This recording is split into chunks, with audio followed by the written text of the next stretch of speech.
신약 성경 사면이 되겠습니다. 신약 성경 사면 마태복음 4장 1절에서 11절 말씀까지 우리 함께 교독하겠습니다. 마태복음 4장입니다. 1절에서 11절 말씀 우리 함께 교독합니다. 제가 1절 말씀 먼저 받들겠습니다. 그때에 예수께서 성령에게 이끌리어 마귀에게 시험을 받으러 광야로 가사 40일을 밤낮으로 금식하신 후에 줄이신지라. 시험하는 자가 예수께 나와서 이르되 네가 만일 하나님의 아들이거든 명하여 이 돌들로 떡덩이가 되게 하라. 예수께서 대답하여 이르시되 기록되었으되 사람이 떡으로만 살 것이 아니요 하나님의 입으로부터 나오는 모든 말씀으로 살 것이라 하였느니라 하시니. 이에 마귀가 예수를 거룩한 성으로 데려다가 성전 꼭대기에 세우고 이르되 내가 만일 하나님의 아들이거든 뛰어내리라. 기록되었으되 그가 너를 위하여 그의 사자들을 명하시리니 그들이 손으로 너를 받들어 발이 돌에 부딪히지 않게 하리로다 하였느니라. 예수께서 이르시되 또 기록되었으되 주 너의 하나님을 시험하지 말라 하였느니라 하시니 마귀가 또 그를 데리고 지극히도 큰 산으로 가서 천하 만국과 그 영광을 보여 이르되 만일 내게 엎드려 경배하면 이 모든 것을 내게 주리라. 이에 예수께서 말씀하시되 사탄아 물러가라. 기록되었으되 주 너의 하나님께 경배하고 다만 그를 섬기라 하였느니라. 11절 같이 읽습니다. 이에 마귀는 예수를 떠나고 천사들이 나와서 수종드니라. 아멘. 사람이 세상을 살아가는 동안 참 우리가 바라는 게 있다면 뭘까요? 평안했으면 좋겠고 특별한 일 없이 이렇게 살아가면 좋겠다. 그런 마음, 바람들이 다 있을 줄로 압니다. 만약에 그런 우리의 바람대로만 되었다면 우리가 사는 이 땅은 이미도 천국이 되어 있었을 것입니다. 하지만 우리가 사는 세상은 뭐와 같으냐면 마치 폭풍우가 몰아치는 바다와 같다라고 볼 수가 있을 것입니다. 그래서 우리의 삶이 하루하루가 참 힘들 수밖에 없고 고단할 수밖에 없고 살아온 날들을 뒤돌아봐도 한순간 좀 편안했다 그렇게 지내온 세월이 그렇게 많지가 않았던 것 같습니다. 그렇다면 앞으로의 삶은 어떨까? 앞으로의 삶도 별반 다르지 않을 거라는 생각을 하게 됩니다. 물론 막연한 기대를 우리는 가지고 있죠. 좋은 날이 있을 것이다. 좋은 날이 많을 것이다. 그런 기대감은 우리가 가지고 있지만 또 우리의 기대대로 바람대로 또 되어지지 않는 것이 세상 일이 아닌가 그런 생각을 하게 됩니다. 그래서 앞으로의 삶이 어떠할지 우리가 잘 몰라요. 장담할 것이 아무것도 없기 때문에 불안하고 때로는 두려울 수밖에 없는 것입니다. 자, 그렇다면 우리가 남은 세월을 어떻게 보내는 것이 정말 낭패를 당하지 않고 살아갈 수 있는 승리하는 삶을 살 수 있을까? 한번 그 부분을 생각해 볼 필요가 있을 것 같습니다. 오늘 본문의 내용은 뭐냐면 우리가 잘 아는 예수님께서 광야에서 시험받은 일에 관한 이야기입니다. 예수님께서 광야에 나가서 누구에게 시험을 받았느냐면 사단에게 시험을 받는 장면인데 이것은 여러분 우리가 알아야 할 것은 예수님이 그 과거에 그런 일이 있었구나 이렇게 보시면 안 되는 거예요. 이 이야기가 나의 이야기구나 그렇게 말씀을 보셔야 이 말씀이 살아 움직이는 거예요. 그리고 긴장감을 갖고 그러면 내가 어떻게 사는 것이 지혜롭고 현명한 삶을 사는 것인가 하는 것을 그 답을 우리가 찾을 수가 있는 것입니다. 인생이 여러분 고단한 것은 피곤한 것은 힘든 것은 비단 환경적인 어려움만 있기 때문에 그런 건 아닙니다. 물론 환경이 어렵죠. 근데 그 환경이 어렵다고 해도 그 환경 때문에 우리가 무너지는 건 아니에요. 사방에 우리를 환경도 어려운데 사방에서 또 우리를 넘어뜨리려고 하는 대적들도 너무나 많기 때문에 우리가 힘든 것입니다. 사람이 언제 큰 상처를 받고 힘들어 하느냐 하면 환경적인 어려움만 있기 때문이 아니라 주변에 생각지 못한, 정말 생각지 못한 사람들로부터 받는 상처들, 그 고통들, 그것으로 인해서 힘들어하고 때로는 고통을 당할 때가 많다라는 거예요. 왜 저 사람까지 나를 힘들게 하나? 안 그래도 나도 힘들어 죽겠는데, 이런 일 때문에 저런 일 때문에 너무 힘들어 죽겠는데 왜 저 사람까지 나를 이렇게 힘들게 하나? 그런 생각들을 하게 된다는 거예요. 그런데 이 모든 것들이 여러분 우리가 알아야 할 것은, 실상 오늘 말씀에서 우리에게 보여주고 있는 것은 뭐냐면, 우리 눈에 비춰지는 대상만이 아니라, 환경만이 아니라 영적인 문제였구나라는 것을 우리가 좀 알아야 할 것입니다. 사실 우리를 가장 여러분 넘어뜨리고 무너뜨리고 싶은 대상이 누구냐? 우리를, 여러분을 철저히 무너뜨리고자 하는 대상이 누굴 것 같아요, 여러분?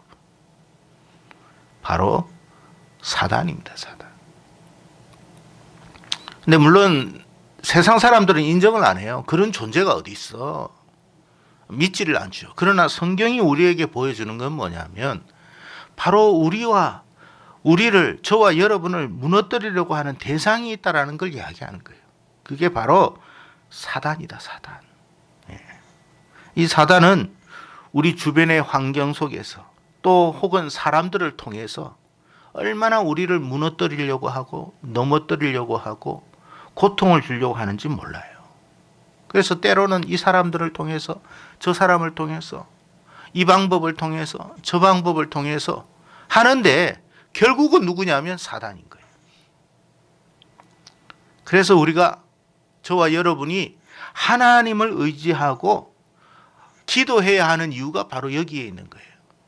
그냥 우리가 단순하게 신앙생활하는 이유가 아니라, 왜 우리가 기도해야 되고 하나님을 의지해야 되고 믿음 생활을 잘해야 되느냐 하면, 우리를 넘어뜨리고 무너뜨리려고 하는 대상이 사단이기 때문에 우리가 하나님 앞에 기도하고 은혜를 구하지 않을 수가 없다 하는 그런 이야기입니다.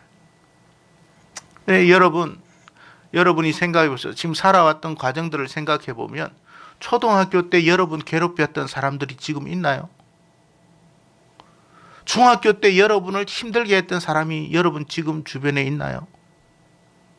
아니면 고등학교 때나 직장 생활했던 과거에 있었던 그 대상들은 지금 있나요? 없어요. 이게 무슨 말이냐면, 사람은 바뀌어. 대상은 바뀐다는 거예요. 그런데도 계속 우리를 괴롭히는 사람은 또 끊임없이 나와. 결국 뭐냐면 사람이 아닌 거예요. 사람이 우리를 넘어뜨리고 괴롭히는 게 아니라, 우리를 넘어뜨리는 실제적인 존재는 사단이라는 그런 이야기예요.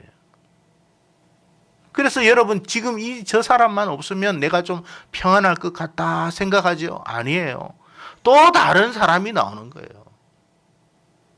사단은 사람들을 자꾸 바꿔가면서 우리를 괴롭히는 거예요. 그러니까 우리가 사람을 갖다가 상대하고 사람을 미워하면 안 된다 이 말이에요. 우리의 싸움의 대상은 사단인 거예요, 사단. 근데 우리가 사단을 이길 수 있느냐? 그럴 만한 능력과 힘이 없어요. 그래서 하나님을 의지하는 거예요. 그렇기 때문에 하나님께 기도하는 거예요. 하나님 도와달라고 하는 거예요. 왜? 영적인 문제니까 그런 거예요. 뭐 사단이 눈에는 보입니까? 안 보이잖아요. 그래서 우리가 하나님께 기도하면 하나님께서 그 역사를 이루어 가실 줄로 믿습니다. 그래서 결국 우리가 사람을 미워하고 때로는 이 환경만 좀 달라지면 좀 괜찮을란가? 아니잖아요. 여러분, 과거에 힘들었던 환경이 전혀 없었던 건 아니잖아요. 그때 죽을 것 같은 환경이 몇 차례 있었지 않습니까? 근데 그 환경 때문에 여러분 죽었나요? 안 죽었거든요. 근데 여러분을 넘어뜨리려고 그 환경을 마련했던 그 사단이 여러분을 무너뜨리지 못한 거예요. 그래서 지금의 또 어려움을 주는 거예요. 지금의 어려움을. 앞으로도 그럴 거예요. 그래서 여러분, 이 모든 것의 배후에는 누가 있다? 악한 영적인 존재가 있다. 그 이름이 사단이다. 성경은 그걸 우리에게 말씀해 주고 있는 것입니다. 그래서 여러분, 이 영적인 존재인 사단은요, 결국 뭐냐? 우리 인생 자체가 무너지기를 바라고 우리 인생 자체를 스스로가 포기하도록 만들어 영원한 멸망에 이르도록 하는 것이 그의 궁극적 목적인 것입니다. 오늘 보니까 사단이요, 예수님께 나와가지고 한 차례 시험으로 끝난 게 아니에요. 여러 차례 시험을 합니다. 여러분, 사단이요, 우리를 넘어뜨리기 위해서 한두 번 하는 게 아니에요. 무너질 때까지 공격하는 거예요. 수없이 공격합니다. 이렇게 해도 안 넘어져? 그럼 또 다른 방법을 씁니다.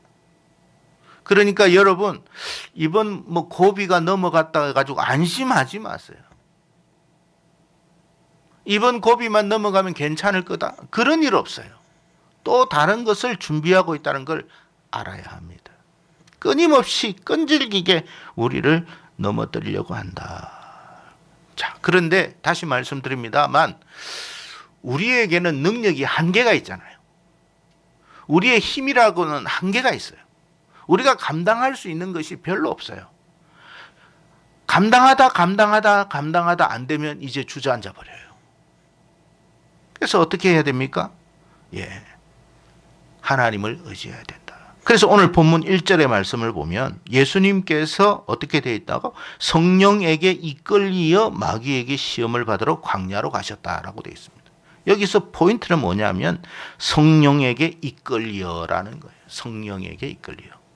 우리가 인생이 어차피 시험을 받아요.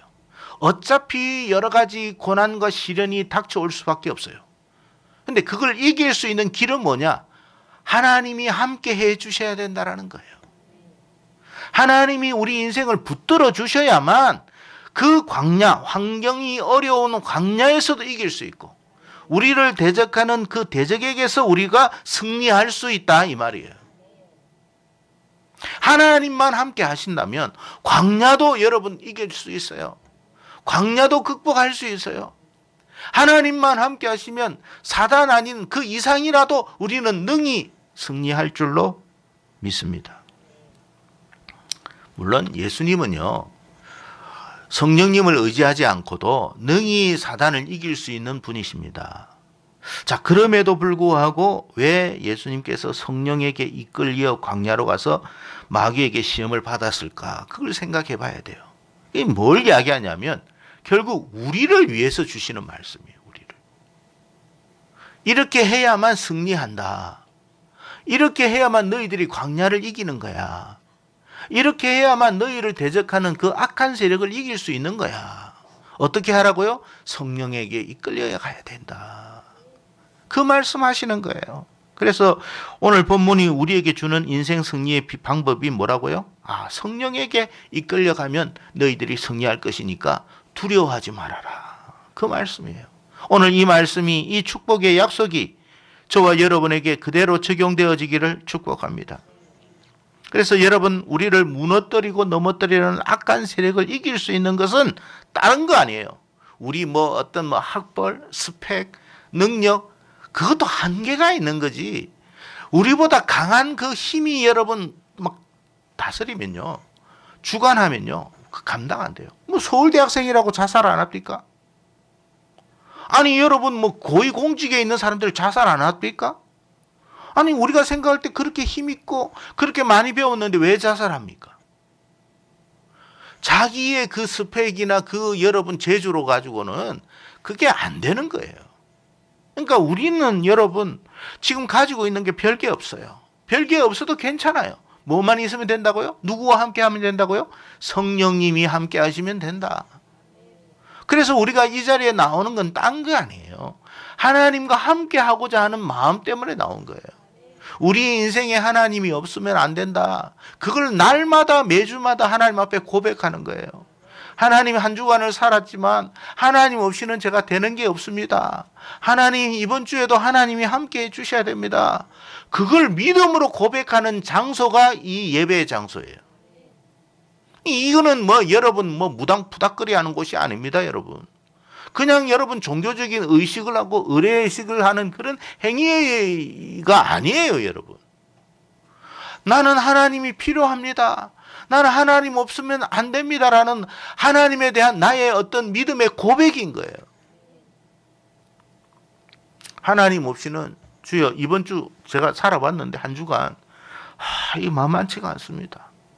직장이 정말 만만치. 여러분 직장 생활 해보셔서 아시겠지만 그게 만만하지 않잖아요. 사업을 해보신 분 더 아실 거 아닙니까? 만만합니까? 피 터지는 전쟁 아닙니까? 학교를 다녀도 마찬가지잖아요. 모든 게 다 마찬가지잖아요. 그걸 우리가 철저히 깨닫는 거예요. 그러니까 어떻게 해요? 다시 하나님께 나오는 거예요. 다시 하나님을 의지하는 거예요. 하나님 나를 이끌어 주십시오. 하나님 나를 붙들어 주십시오. 그렇게 고백하는 거예요. 사단은요, 이번 주 우리를 넘어뜨리려고 했던 그 방법들은 안 된다는 걸 알기 때문에 또 한 주간 어떤 방식으로 우리를 넘어뜨릴까를 연구하고 계획하고 준비하고 있어요.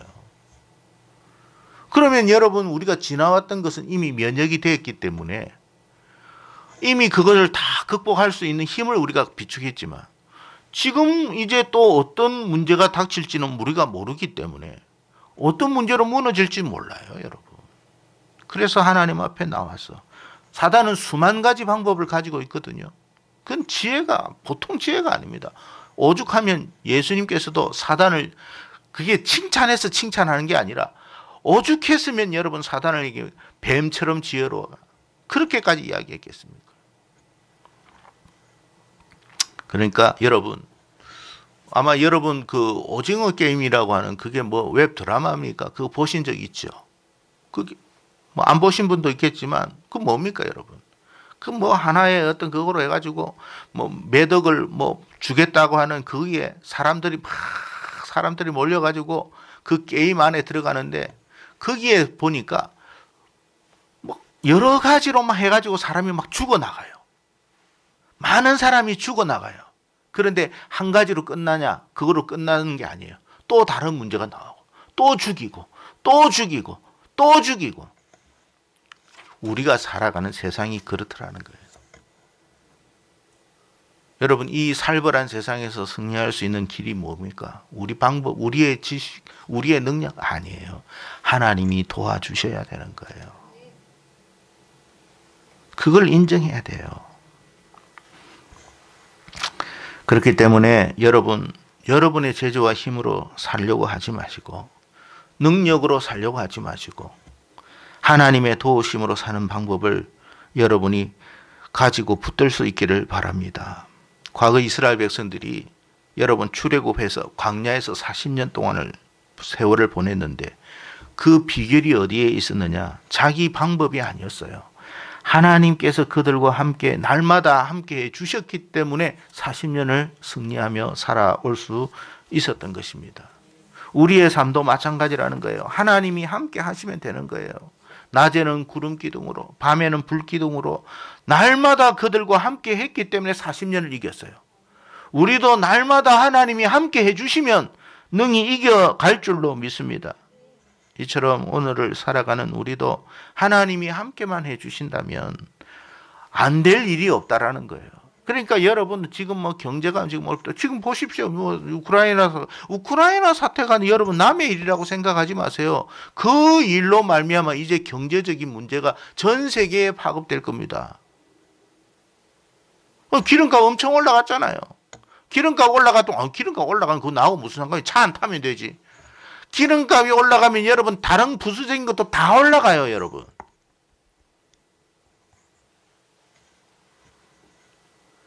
살기가 더 힘들어진다는 뜻이에요, 살기가. 과거에는 100만으로 살았다면 이제는 그거로 안 된다는 거예요. 그렇다고 200만 원을 벌 수 있는 세월이냐, 그런 시대가 됐느냐? 아니에요, 여러분.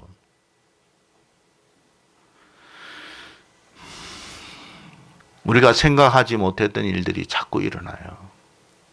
우리가 원치 않는 일들이, 현상들이 자꾸 발생하고 있어요. 어떻게 이 세상을 살아갈 수 있습니까? 하나님의 도우심과 동행하심이 없이는 안 된다는 걸 깨닫기를 바랍니다. 그래서 여러분 지금 우리와 함께 동행하시는 분이 누구시냐? 성령 하나님이시라는 것을 말씀하고 있습니다. 보혜사 성령 하나님. 보혜사라는 말의 뜻은 뭐냐면 가장 가까이에서 나를 돕는 자, 그런 뜻입니다.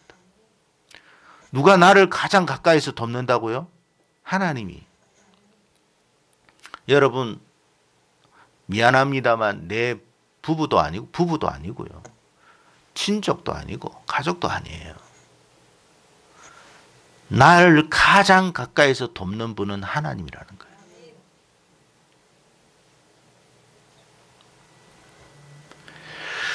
하나님께서 우리를 돕지 않으시면 여러분 이 광야와 같은 이 삭막한 세상, 또 우리를 넘어뜨리려고 시험하는 이 악한 세력이 있는 세상에서 우리가 어떻게 이기겠느냐는 거예요.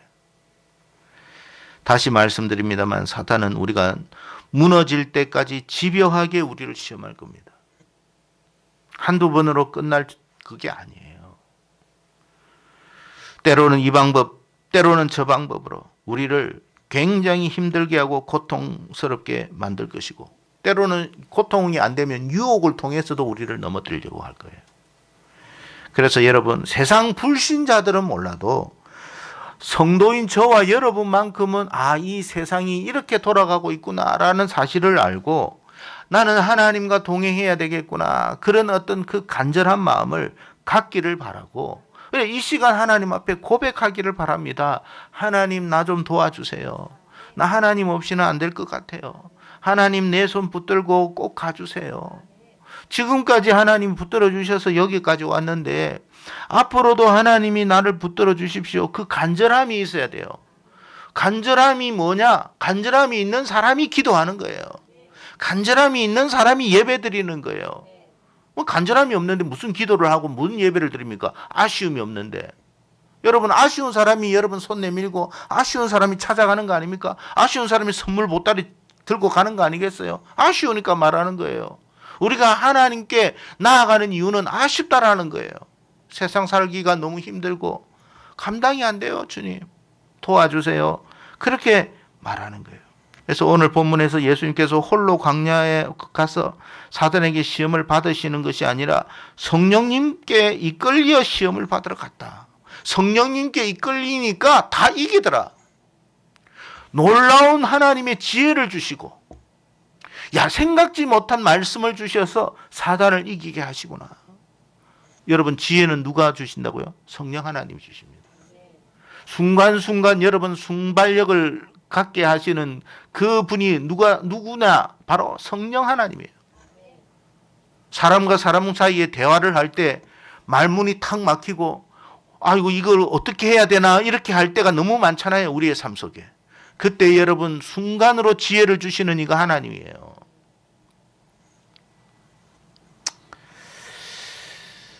세상 사람들은요, 우리에게 이런 말을 합니다. 뭐 맨날 그렇게 교회 가느냐? 왜 맨날 그렇게 기도하느냐? 신앙생활을 좀 지나치게 하지 마. 광신자처럼 하지 마. 그렇게 열심히 할 필요가 뭐 있어? 세상 사람들은 그렇게 말합니다. 적당히 하라고 합니다. 뭐 한 달에 한 번 나간도 뭐 문제가 될 게 있어? 세상 사람은 그렇게 이야기해요. 그러나 여러분, 한 가지 알아야 돼요. 사단은 우리를 시험할 때 적당히 하지 않는다는 사실을 기억하기를 바랍니다. 여러분을 무너뜨리기 위해서 사단은 절대로 적당하게 무너뜨리지 않아요. 완전히 완벽하게 무너뜨리기 위한 수단과 방법을 다 가리지 않습니다. 왜? 그걸 우리가 어디에서 볼 수 있느냐면 사단이 욥을 시험하는 것을 볼 때 볼 수가 있어요. 사단이 욥을 시험할 때 어떻게 했습니까? 욥의 재산의 일부, 재산이 한 이만큼 있는데 거기에서 한 요만큼만 떼가다. 욥이 그것 때문에 여러분 낙심하고 절망하겠습니까? 안 합니다, 여러분. 재산 다 갖고 가버렸어요. 그게 사단의 시험이에요. 여러분 한번 질문할게요. 여러분이 가지고 있는 통장에 있는 돈이 한순간에 사라졌다. 어떤 일로 말미암아 견딜 수 있겠어요?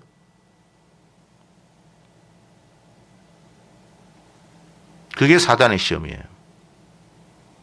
무엇으로 이기겠습니까? 그럴 때.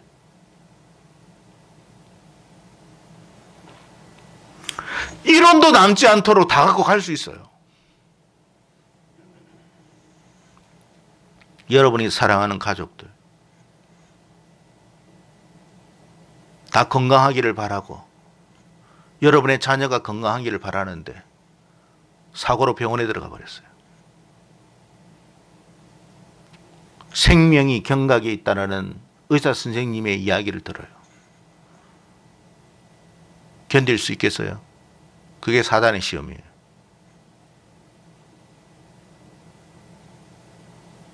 사단은 우리가 감당할 만한 시험을 주는 게 아니에요. 감당할 수 없는 시험을 주는 거예요. 근데 그 감당할 수 없는 시험을 이길 수 있는 힘을 하나님이 우리에게 공급한다는 거예요. 그게 성령 하나님이에요. 나의 힘으로는 내 전 재산 누가 다 갖고 갔다. 나 견디지를 못해. 근데 하나님이 나에게 힘을 주는 거예요. 걱정하지 마. 내가 다시 채워줄 테니까. 그것 때문에 네가 다른 생각 가지지 마라. 내가 반드시 너를 형통케 할 테니까. 두려워하지 마. 여러분 가족이 여러분 병원에서 이제 오늘 내일 하는 그런 사건, 뭐 사실 그렇잖아요. 죄송합니다만 연세 드신 부모님이 이제 뭐 오늘 내일 한다면 연세가 드셨으니까 어쩔 수 없겠다. 그렇게 안타깝지만 어쩔 수 없겠다 하지만 여러분 새파란 자식이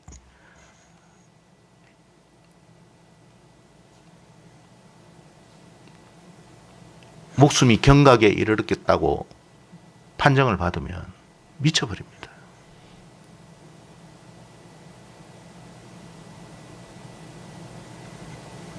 그런 일들이 우리에게 일어나지 않는다는 보장이 어디 있어요?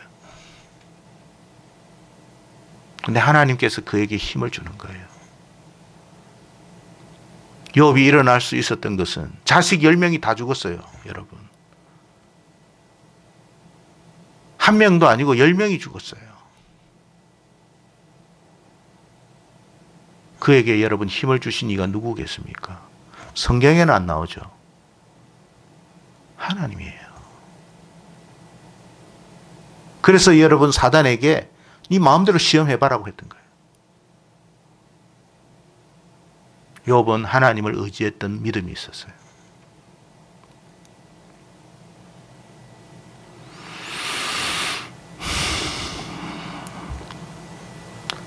누가 우리 곁에 있어야 할까요? 우리 사랑하는 사람들이 다 우리 곁에 있어야 되겠지만 가장 중요한 성령 하나님께서 우리 곁에 계셔야 돼요. 성령 하나님이라는 말은 하나님이신데 영적으로 우리와 함께 하신다. 그 뜻이에요. 눈에는 보이지 않아요.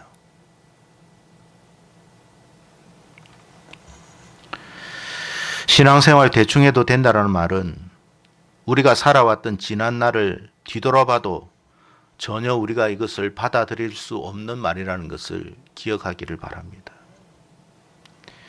지금 러시아와 우크라이나 전쟁을 통해서 여러분 생각해 보셔도 아시잖아요. 한 나라의 국방과 안보가 누가 다른 사람이 책임져 주나요? 아무도 책임 안 집니다. 여러분의 인생 누가 책임진다고 생각하세요? 아무도 책임 안 져요, 여러분. 전쟁이 언제 어디서 발발할지 모르는 일이듯이 우리의 삶에 어떤 일들이 일어날지 아무도 모르는 거예요. 내 인생은 내가 책임져야 되는 거예요. 그런데 그 인생을 내가 감당하기란 힘든 부분들이 너무 많아. 하나님이 도와주셔야 돼요. 하나님이 도와주셔야 돼요.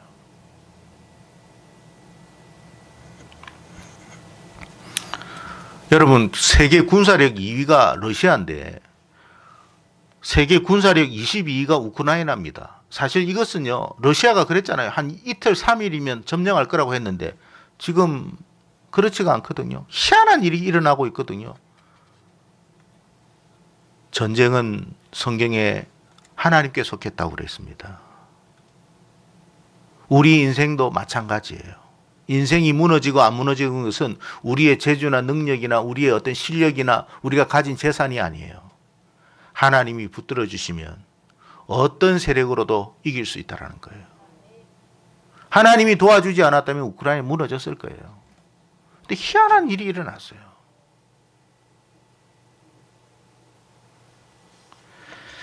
그래서 베드로도 베드로전서 5장 8절과 9절에 이렇게 말합니다. 근신하라 깨어라 너희 대적 마귀가 우는 사자와 같이 두루다니며 삼킬 자를 찾나니 너희는 믿음을 굳건하게 하여 그를 대적하라. 이는 세상에 있는 너희 형제들도 동일한 고난을 당하는 줄을 알미라. 너만 그런 게 아니라 세상 사람 다 그렇다. 왜 그러냐? 사단이 다 그렇게 삼켜 먹으려고 하는 것이니까 그런 거다. 그러니까 믿음으로 굳게 서라. 믿음으로 굳게 선다는 말이 뭐예요? 하나님을 의지하라는 거예요. 하나님을 바라봐라. 더 하나님을 의지해라. 더 하나님께 기도해라. 우리가 예배를 드릴 때도 여러분 마찬가지예요. 하나님을 의지하는 마음으로 예배 드리세요. 나 하나님 없이는 안 됩니다라는 그 간절함이 예배 속에서 묻어 나와야 돼요. 근데 그걸 누가 보시느냐? 하나님이 보시는 거예요. 간절함의 눈빛이 있어야 돼요. 여러분, 개나 고양이도 여러분 간절하니까 먹이를 하나 더 줍니다. 여러분, 시큰둥하는데 뭘 거기에다 먹이를 줍니까? 여러분, 근데 눈빛이 간절해 보십시오. 안 줄 수가 없어요. 개도 여러분 밥상에서 여러분 꼬리 치면서 헤 하고 여러분 주인 한번 보십시오. 안 줄 수가 없어요. 우리의 예배, 우리의 기도, 우리의 간절함이 그래야 돼요. 그런 눈빛을 하나님 앞에 드리세요. 뭐 저한테 주실 필요는 없어요. 하나님께 드리라는 거예요. 근데 그 간절함을 하나님이 받으셔서 여러분의 삶을 하나님이 책임져 주실 줄로 믿습니다. 사단이 여러분을 무너뜨리려고 이번 주에 별의별 방법을 다 해도 하나님이 붙들어 주시기만 한다면 결코 무너지지 않을 줄로 믿습니다. 무너져도 다시 일어날 줄로 믿습니다. 일으켜 주시는 이는 하나님이십니다. 그래서 베드로도 베드로전서 5장 7절에 이렇게 말합니다. 너희 염려를 다 주께 맡겨라. 이는 그가 너를 돌보심이라.